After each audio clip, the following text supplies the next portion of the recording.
أعوذ بالله من الشيطان الرجيم بسم الله الرحمن الرحيم تلك الرسل فضلنا بعضهم على بعض منهم من كلم الله ورفع بعضهم درجات وآتينا عيسى ابن مريم البينات وأيدناه بروح القدس ولو شاء الله ما اقتتل الذين من بعدهم من بعد ما جاءتهم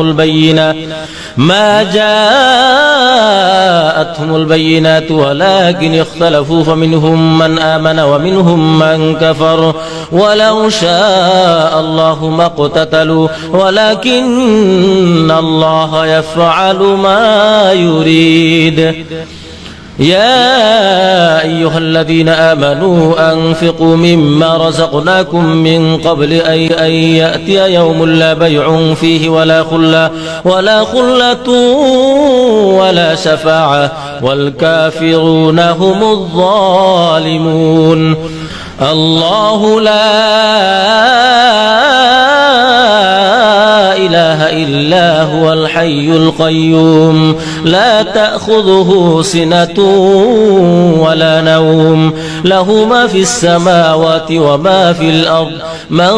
ذا الذي يشفع عنده إلا بإذنه يعلم ما بين أيديهم وما خلفهم ولا يحيطون بشيء من علمه إلا بما شاء وسع كرسيه السماوات والأرض ولا يؤوده حفظهما وهو العلي العظيم لا إكراه في الدين قد تبين الرشد من الغي فمن يكفر بالطاغوت ويؤمن بالله فقد استمسك بالعروة الوثقى لا انفصام لها والله سميع عليم الله ولي الذين آمنوا يخرجهم من الظلمات إلى النور والذين كفروا أولياؤهم الطاغوت يخرجونهم من النور إلى الظلمات أولئك أصحاب النار هم فيها خالدون ألم تر إلى الذي حاج إبراهيم في ربه أن آتاه الله الملك إذ قال إبراهيم ربي الذي يحيي ويميت قال أنا أحيي وأميت قال إبراهيم فإن الله يأتي بالشمس من المشرق فأت بها من المغرب فبهت الذي كفر والله لا يهدي القوم الظالمين أو كالذي مر على قرية وهي خاوية على عروشها قال أنى يحيي هذه الله بعد موتها فأماته الله 100 عام ثم بعثه قال كم لبثت قال لبثت يوما أو بعض يوم قال بل لبثت 100 عام فانظر إلى طعامك وشرابك لم يتسنى وانظر إلى حمارك ولنجعلك آية للناس وانظر إلى العظام كيف ننشزها ثم نكسوها لحما فلما تبين له قال أعلم أن الله على كل شيء قدير وإذ قال إبراهيم رب أرني كيف تحيي الموتى قال أولم تؤمن قال بلى ولكن ليطمئن قلبي قال فخذ 4 من الطير فصرهن إليك ثم اجعل على كل جبل منهن جزءا ثم ادعهن يأتينك سعيا واعلم أن الله عزيز حكيم مثل الذين ينفقون أموالهم في سبيل الله كمثل حبة أنبتت 7 سنابل في كل سنبلة 100 حبة والله يضاعف لمن يشاء والله واسع عليم الذين ينفقون أموالهم في سبيل الله ثم لا يتبعون ما أنفقوا منا ولا أذى لهم أجرهم عند ربهم ولا خوف عليهم ولا هم يحزنون قول معروف ومغفرة خير من صدقة يتبعها أذى والله غني حليم يا أيها الذين آمنوا لا تبطلوا صدقاتكم بالمن والأذى كالذي ينفق ماله رئاء الناس ولا يؤمن بالله واليوم الآخر فمثله كمثل صفوان عليه تراب فأصابه وابل فتركه صلدا لا يقدرون على شيء مما كسبوا والله لا يهدي القوم الكافرين ومثل الذين ينفقون أموالهم ابتغاء مرضات الله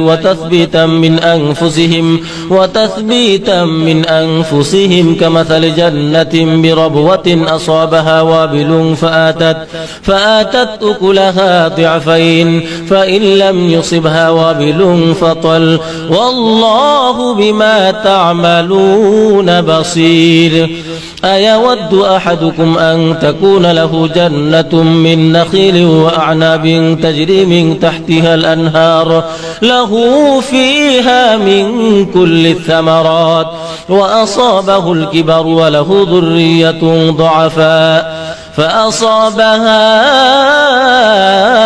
إعصار فيه نار فاحترقت كذلك يبين الله لكم الآيات لعلكم تتفكرون يا أيها الذين آمنوا أنفقوا من طيبات ما كسبتم ومما أخرجنا لكم من الأرض ولا تيمموا الخبيث منه تنفقون ولستم بآخذه إلا أن تغمضوا فيه واعلموا أن الله غني حميد الشيطان يعدكم الفقر ويأمركم بالفحشاء والله يعدكم مغفرة منه وفضلا والله واسع عليم يؤتي الحكمة من يشاء ومن يؤت الحكمة فقد أوتي خيرا كثيرا وما يذكر إلا أولو الألباب وما أنفقتم من نفقة أو نذرتم من نذر فإن الله يعلم وما للظالمين من أنصار إن تبدوا الصدقات فنعما هي وإن تخفوها وتؤتوها الفقراء فهو خير لكم ويكفر عنكم من سيئاتكم والله بما تعملون خبير ليس عليك هداهم ولكن الله يهدي من يشاء وما تنفقوا من خير فلأنفسكم وما تنفقون إلا ابتغاء وجه الله وما تنفقوا من خير يوفى إليكم وأنتم لا تظلمون للفقراء الذين أحصروا في سبيل الله لا يستطيعون ضربا في الأرض يحسبهم الجاهل أغنياء من التعفف تعرفهم بسيماهم لا يسألون الناس إلحافا وما تنفقوا من خير فإن الله به عليم الذين ينفقون أموالهم بالليل والنهار سرا وعلانية فلهم أجرهم عند ربهم ولا خوف عليهم ولا هم يحزنون الذين يأكلون الربا لا يقومون إلا كما يقوم الذي يتخبطه الشيطان من المس ذلك بأنهم قالوا إنما البيع مثل الربا وأحل الله البيع وحرم الربا فمن جاءه موعظة من ربه فانتهى فله ما سلف وأمره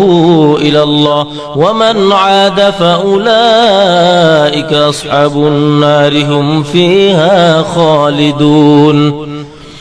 يمحق الله الربا ويربي الصدقات والله لا يحب كل كفار أثيم إن الذين آمنوا وعملوا الصالحات وأقاموا الصلاة وآتوا الزكاة لهم أجرهم عند ربهم ولا خوف عليهم ولا هم يحزنون يا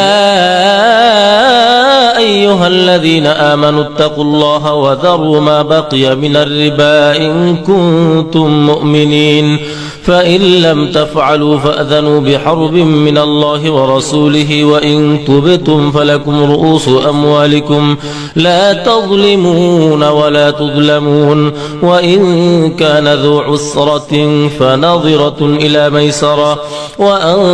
تصدقوا خير لكم إن كنتم تعلمون واتقوا يوما ترجعون فيه إلى الله ثم توفى كل نفس ما كسبت وهم لا يظلمون يا أيها الذين آمنوا إذا تداينتم بدين إلى أجل مسمى فاكتبوه وليكتب بينكم كاتب بالعدل ولا يأب كاتب أن يكتب كما علمه الله فليكتب وليملل الذي عليه الحق وليتق الله ربه ولا يبخس منه شيئا فإن كان الذي عليه الحق سفيها أو ضعيفا أو لا يستطيع أن يمل هو فليملل وليه بالعدل واستشهدوا شهيدين من رجالكم فإن لم يكونا رجلين فرجل وامرأتان ممن ترضون من الشهداء أن تضل إحداهما فتذكر إحداهما الأخرى ولا يأبى الشهداء إذا ما دعوا ولا تسأموا أن تكتبوه صغيرا أو كبيرا إلى أجله ذلكم أقسط عند الله وأقوم للشهادة وأدنى ألا ترتابوا إلا أن تكون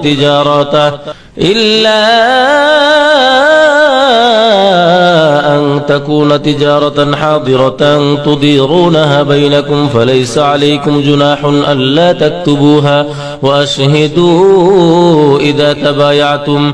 ولا يضار كاتب ولا شهيد وإن تفعلوا فإنه فسوق بكم واتقوا الله ويعلمكم الله والله بكل شيء عليم وإن كنتم على سفر ولم تجدوا كاتبا فرهان مقبوضا فإن أمن بعضكم بعضا فليؤدي الذي اؤتمن أمانته وليتق الله ربه ولا تكتموا الشهادة ومن يكتمها فإنه آثم قلبه والله بما تعملون عليم لله ما في السماوات وما في الأرض وإن تبدوا ما في أنفسكم أو تخفوه يحاسبكم به الله فيغفر لمن يشاء ويعذب من يشاء والله على كل شيء قدير آمن الرسول بما أنزل إليه من ربه والمؤمنون كل آمن بالله وملائكته وكتبه ورسله لا نفرق بين أحد من رسله وقالوا سمعنا وأطعنا غفرانك ربنا وإليك المصير لا يكلف الله نفسا إلا وسعها لها ما كسبت وعليها ما اكتسبت ربنا لا تؤاخذنا إن نسينا أو أخطأنا ربنا ولا تحمل علينا إصرا كما حملته على الذين من قبلنا ربنا ولا تحملنا ما لا طاقة لنا به واعف عنا واغفر لنا وارحمنا أنت مولانا فانصرنا على القوم الكافرين بسم الله الرحمن الرحيم ألف لام ميم الله لا إله إلا هو الحي القيوم نزل عليك الكتاب بالحق مصدقا لما بين يديه وأنزل التوراة والإنجيل من قبل هدى للناس وأنزل الفرقان إن الذين كفروا بآيات الله لهم عذاب شديد والله عزيز ذو انتقام إن الله لا يخفى عليه شيء في الأرض ولا في السماء هو الذي يصوركم في الأرحام كيف يشاء لا إله إلا هو العزيز الحكيم هو الذي أنزل عليك الكتاب منه آيات محكمات هن أم الكتاب وأخر متشابهات فأما الذين في قلوبهم زيغ فيتبعون ما تشابه منه ابتغاء الفتنة وابتغاء تأويله وما يعلم تأويله إلا الله والراسخون في العلم يقولون آمنا به كل من عند ربنا وما يذكر إلا أولو الألباب ربنا لا تزغ قلوبنا بعد إذ هديتنا وهب لنا من لدنك رحمة إنك أنت الوهاب ربنا إنك جامع الناس ليوم لا ريب فيه إن الله لا يخلف الميعاد إن الذين كفروا لن تغني عنهم أموالهم ولا أولادهم من الله شيئا وأولئك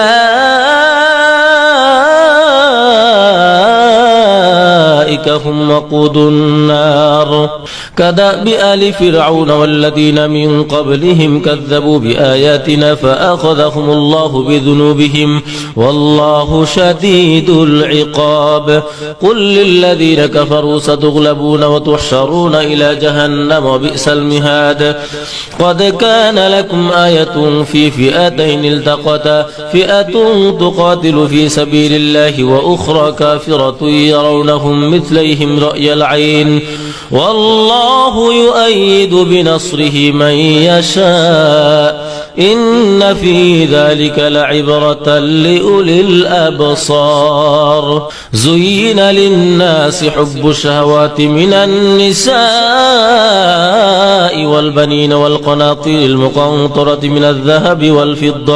والفضة والخيل المصومة والأنعام والحرث ذلك متاع الحياة الدنيا والله عنده حسن المآب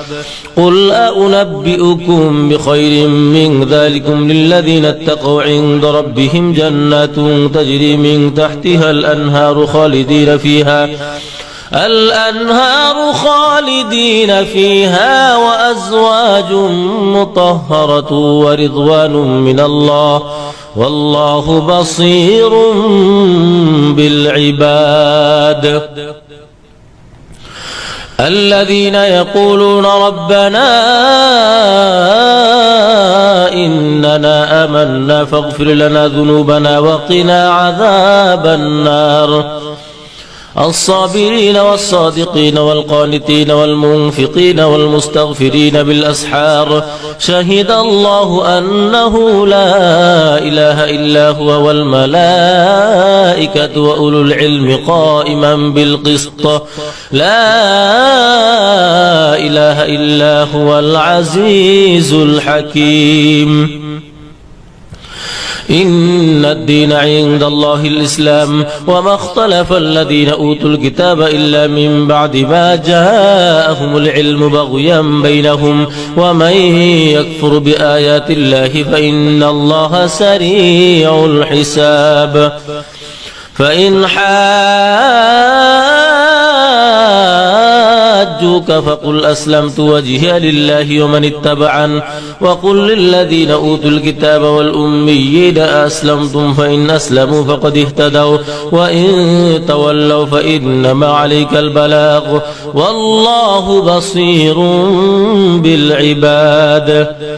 إن الذين يكفرون بآيات الله ويقتلون النبيين بغير حق ويقتلون الذين يأمرون بالقسط من الناس فبشرهم بعذاب أليم أولئك الذين حبطت أعمالهم في الدنيا والآخرة وما لهم من ناصرين ألم تر إلى الذين أوتوا نصيبا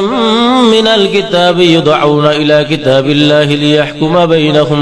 ليحكم بينهم ثم يتولى فريق منهم وهم معرضون ذلك بأنهم قالوا لن تمسنا النار إلا أياما معدودات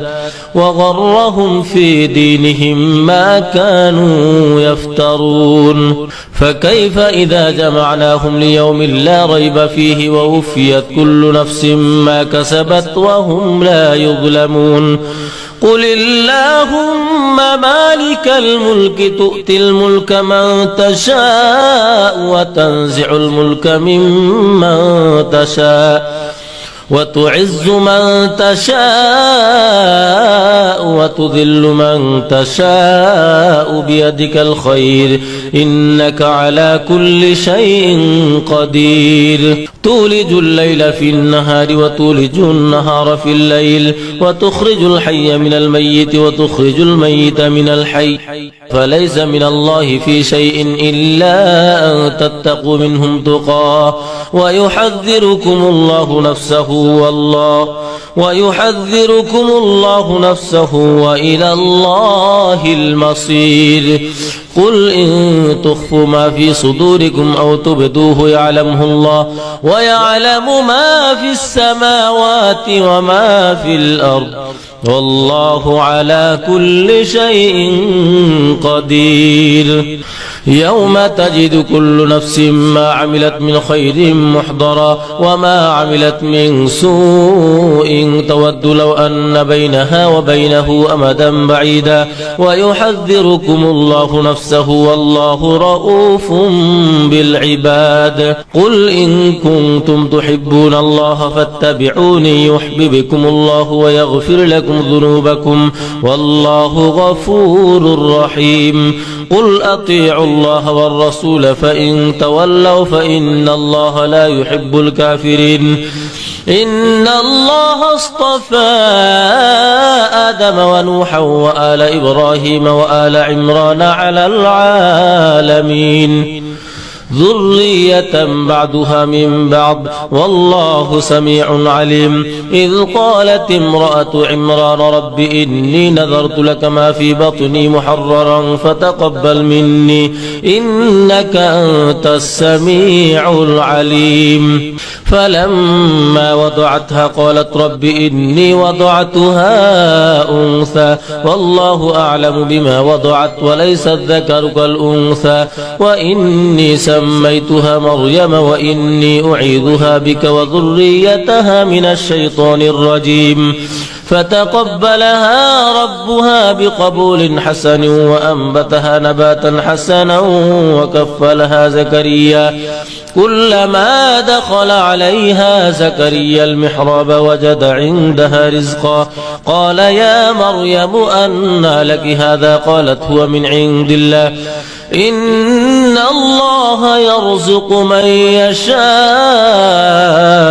بغير حساب هنالك دعا زكريا ربه قال رب هب لي من لدنك ذرية طيبة إنك سميع الدعاء فنادته الملائكة وهو قائم يصلي في المحراب أن الله يبشرك بيحيى مصدقا بكلمة من الله وسيدا وحصورا ونبيا من الصالحين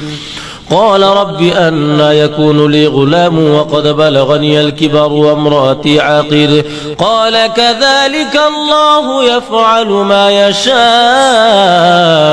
قال رب اجعل لي آية قال آيتك ألا تكلم الناس 3 أيام إلا رمزا واذكر ربك كثيرا وسبح بالعشي والإبكار وإذ قالت الملائكة يا مريم إن الله اصطفاك وطهرك واصطفاك على نساء العالمين يا مريم اقنتي لربك واسجدي واركعي مع الراكعين ذلك من أنباء الغيب نوحيه إليك وما كنت لديهم إذ يلقون أقلامهم أيهم يكفل مريم وما كنت لديهم إذ يختصمون إذ قالت الملائكة يا مريم إن الله يبشرك بكلمة منه اسمه المسيح عيسى بن مريم وجيها في الدنيا والآخرة ومن المقربين ويكلم الناس في المهد وكهلا ومن الصالحين قالت رب أنى يكون لي ولد ولم يمسسني بشر قال كذلك الله يخلق ما يشاء إذا قضى أمرا فإنما يقول له كن فيكون ويعلمه الكتاب والحكمة والتوراة والإنجيل ورسولا إلى بني إسرائيل أني قد جئتكم بآية من ربكم أني أخلق لكم من الطين كهيئة الطير فأنفخ فيه فيكون طيرا بإذن الله وأبرئ الأكمه والأبرص وأحيي الموتى بإذن الله وأنبئكم بما تأكلون وما تدخرون في بيوتكم إن في ذلك لآية لكم إن كنتم مؤمنين ومصدقا لما بين يدي من التوراة ولأحل لكم بعض الذي حرم عليكم وجئتكم بآية من ربكم فاتقوا الله وأطيعون إن الله ربي وربكم فاعبدوه هذا صراط مستقيم فلما أحس عيسى منهم الكفر قال من أنصاري إلى الله قال الحواريون نحن أنصار الله آمنا بالله واشهد بأننا مسلمون ربنا آمنا بما أنزلت واتبعنا الرسول فاكتبنا مع الشاهدين ومكروا ومكر الله والله خير الماكرين إذ قال الله يا عيسى إني متوفيك ورافعك إلي ومطهرك من الذين كفروا وجاعل الذين اتبعوك فوق الذين كفروا إلى يوم القيامة ثم إلي مرجعكم فأحكم بينكم فيما كنتم فيه تختلفون فأما الذين كفروا فأعذبهم عذابا شديدا في الدنيا والآخرة وما لهم من ناصرين وأما الذين آمنوا وعملوا الصالحات فيوفيهم أجورهم والله لا يحب الظالمين ذلك نتلوه عليك من الآيات والذكر الحكيم إن مثل عيسى عند الله كمثل آدم خلقه من تراب ثم قال له كن فيكون الحق من ربك فلا تكن من الممترين فمن حاجك فيه من بعد ما جاءك من العلم فقل تعالوا ندعو أبناءنا وأبناءكم ونساءنا ونساءكم وأنفسنا وأنفسكم ثم نبتهل فنجعل لعنة الله على الكاذبين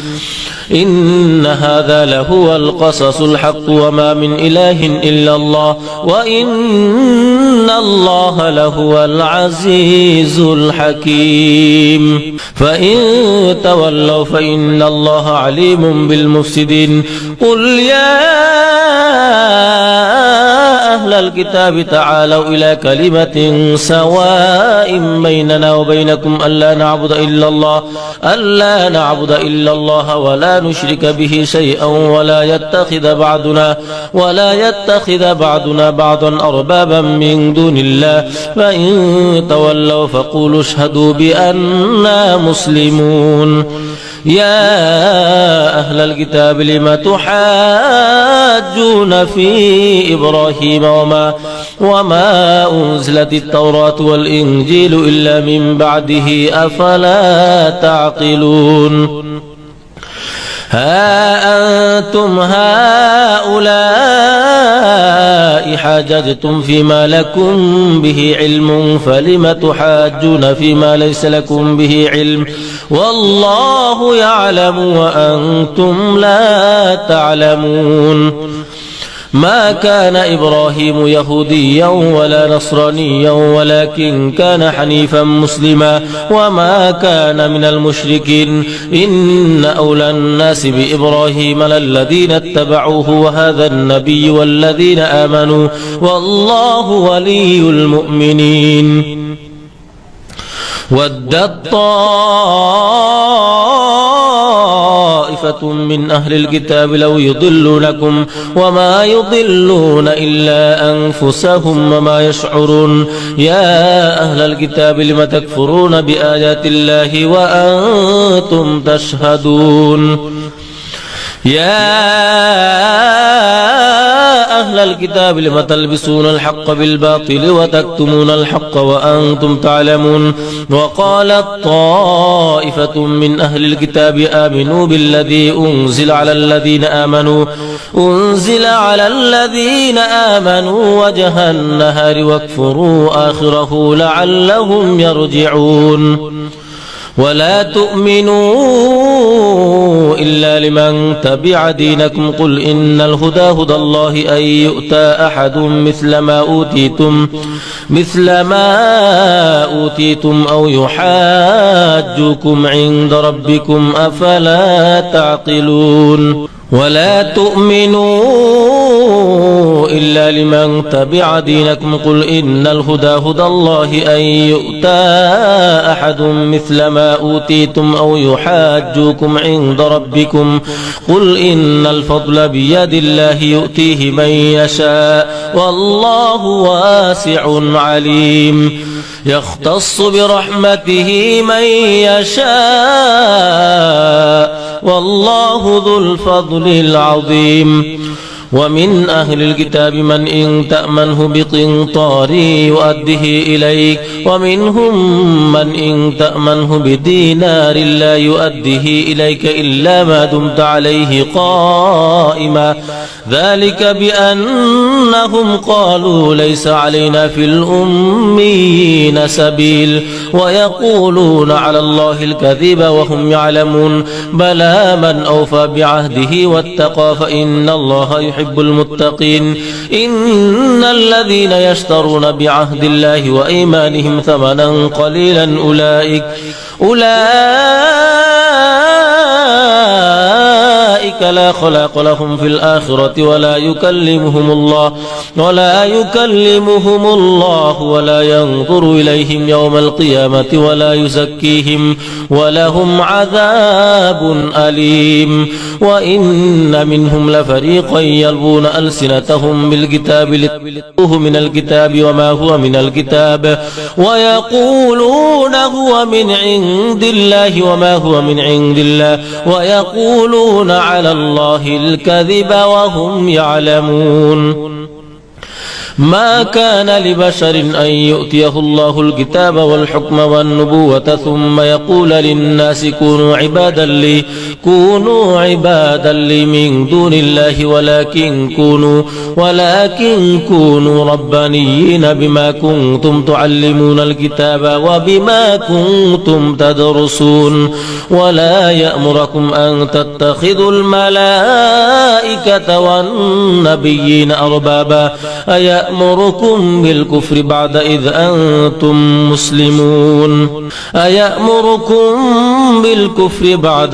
أنتم مسلمون وإذ أخذ الله ميثاق النبيين لما آتيتكم من كتاب وحكمة ثم جاءكم رسول مصدق لما معكم لتؤمنن به ولتنصرنه قال أأقررتم أخذتم على ذلكم إصري قالوا أقررنا قال فاشهدوا وأنا معكم من الشاهدين فمن تولى بعد ذلك فأولئك هم الفاسقون أفغير دين الله يبغون وله أسلم من في السماوات والأرض طوعا وكرها وإليه يرجعون قل آمنا بالله وما أنزل علينا وما أنزل على إبراهيم وإسماعيل وإسحاق ويعقوب والأسباط وما أوتي موسى وعيسى والنبيون من ربهم لا نفرق بين أحد منهم ونحن له مسلمون ومن يبتغ غير الإسلام دينا فلن يقبل منه وهو في الآخرة